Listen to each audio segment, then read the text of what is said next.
Hola a todos. Continuamos haciendo problemas de óptica del año 2019 de Selectividad Andalucía. Este es el de reserva A, opción A.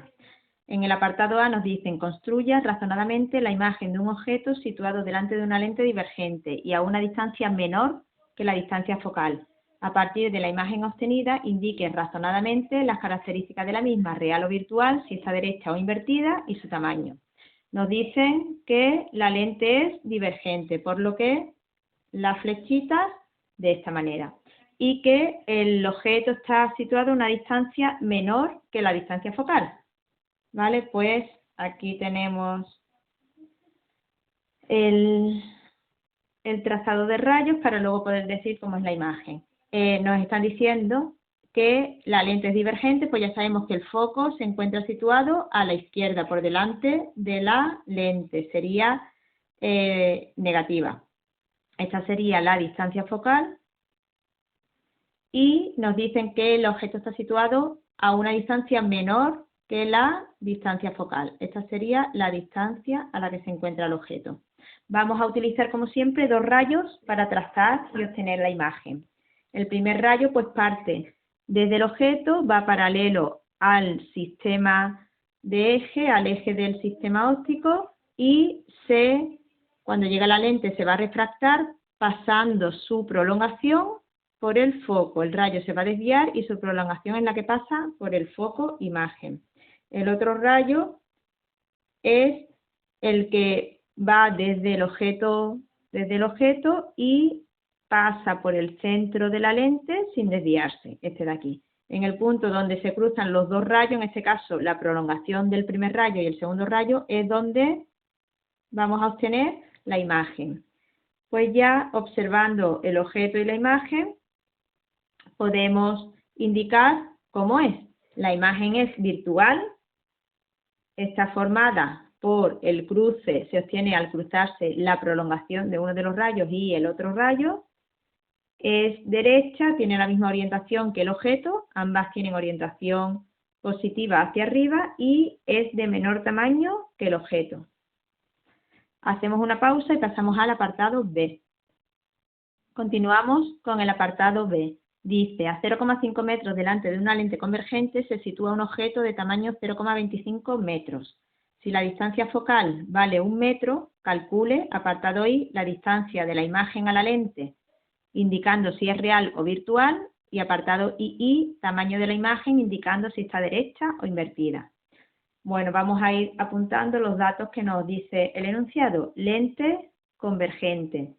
La distancia del objeto a la lente es de 0,5 metros, pues lo ponemos negativo porque al estar a la izquierda, por el convenio de signo, negativo. Tamaño de objeto 0,25 metros. Y la distancia focal nos dice que es de 1 metro. Trazamos el diagrama de rayos, como siempre os he dicho, aunque no nos lo pidan, siempre lo vamos a trazar.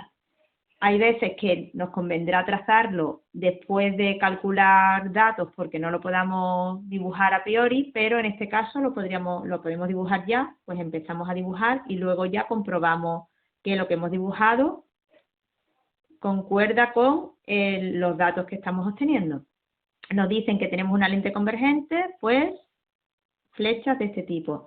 Como es convergente, el foco a la derecha de la lente, por lo que la distancia focal que antes escribimos en los datos es positiva. Trazamos, bueno, y el objeto nos dicen que está a 0,5 metros por delante de la lente. Aquí tenemos también dibujado la distancia focal, que es de 1 metro. Empezamos trazando rayos. El primer rayo, como siempre, paralelo, parte del objeto, paralelo al eje óptico del sistema, y cuando llegue a la lente convergente se va a refractar pasando el rayo por el foco imagen. El otro rayo que vamos a utilizar siempre parte del objeto, pasa por el centro óptico de la lente sin desviarse. Sería este rayo de aquí. En el punto donde se cortan, en este caso, la prolongación de estos dos rayos, es donde vamos a dibujar nuestra imagen.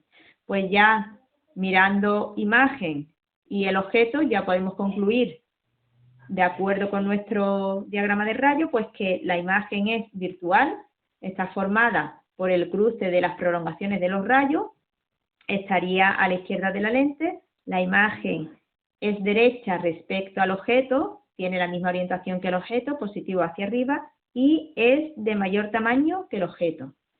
Bueno, pues vamos a calcular lo que nos piden y vamos a ir comprobando que coincide con nuestro diagrama de rayos. En el primer apartado, en el apartado I, nos piden la distancia S' a la que se va a encontrar nuestra imagen. Nos están pidiendo esta distancia de aquí. Bueno, pues comenzamos dibujando, escribiendo la ecuación de Gauss para las lentes delgadas. Son estas dos de aquí, siempre son las mismas ecuaciones. 1 partido de S' menos 1 partido de S igual a 1 partido de F'. Y el aumento lateral igual a I' partido de I, que será igual a S' partido de S. Sustituimos los datos del problema, 1 partido de S', la distancia de la imagen a la lente es lo que nos piden, menos 1 partido de menos 0,5 negativo igual a 1 partido de 1, que es la distancia focal. Calculamos y sale que la distancia S' es de menos 1 metro, ¿vale? Pues como ya habíamos dicho al principio, a la izquierda de la lente convergente, ¿vale? La imagen sería virtual porque está por delante de la lente. Apartado II nos piden el tamaño de la imagen indicando si está derecha o invertida. Pues utilizamos ahora la otra ecuación que hemos escrito en el apartado I, la que nos dice que el aumento lateral es igual a I' partido de I igual a S' partido de S, es decir, I' será igual a I S' partido de S, sustituimos los datos, igual a 0,25, que sería el tamaño del objeto, por menos 1, distancia de la imagen a la lente, dividido entre menos 0,5, distancia del objeto a la lente. Y sale el resultado que la imagen es de 0,5 metros. Es decir, el signo de la imagen y el signo del objeto es el mismo, positivo, por lo que los dos tendrán la misma orientación. La imagen está derecha respecto al objeto. Y el tamaño, que también nos lo piden, es mayor el de la imagen que el del objeto. El de la imagen es de 0,5 y el del objeto era de 0,25 metros. Estos datos concuerdan con los que ya dijimos aquí arriba, que la imagen era virtual, lo vimos en el apartado I, derecha y de mayor tamaño que el objeto, que es lo que hemos visto en el apartado II. Hasta luego.